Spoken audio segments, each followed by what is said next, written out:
નમસ્કાર મિત્રો, વિડીયોમાં તમારું સ્વાગત છે। તમિલનાડુના વિરુધનગરમાં શનિવારે એક મોટી દુર્ઘટના ઘટી હતી। અહીં ફટાકડાની ફેક્ટરીમાં વિસ્ફોટ થયા બાદ ભીષણ આગ ફાટી નીકળી હતી। આ અકસ્માતમાં 9 લોકોના મોત થયા છે। આ અકસ્માતમાં અનેક લોકો ઘાયલ થયા હોવાનું કહેવાય છે। જી હા મિત્રો, અત્યારે હાલ દુઃખદ સમાચાર સામે આવી રહ્યા છે। પ્રાથમિક તપાસને ટાંકીને પોલીસે જણાવ્યું કે મૃતકોમાં મહિલાઓનો પણ સમાવેશ થાય છે અને વિસ્ફોટનું કારણ જાણવામાં આવી રહ્યું છે। આ ઘટનામાં વેપકોટાઈ પોલીસ સ્ટેશન હેઠળની એક જગ્યાએ બની હતી।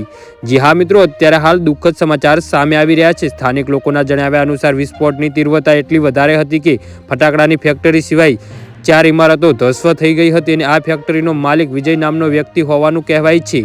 ઘટના બાદ પોલીસે અને ફાયર વિભાગની ટીમ ઘટના સ્થળે પહોંચીને ઘાયલોને સ્થાનિક હોસ્પિટલમાં દાખલ કરાયા, જ્યાં તેમની સારવાર ચાલી રહી છે। પોલીસના જણાવ્યા અનુસાર 7 લોકોના ઘટના સ્થળે જ મોત થયા હતા, જ્યારે 2નું હોસ્પિટલ લઈ જતા રસ્તામાં મોત થયું હતું।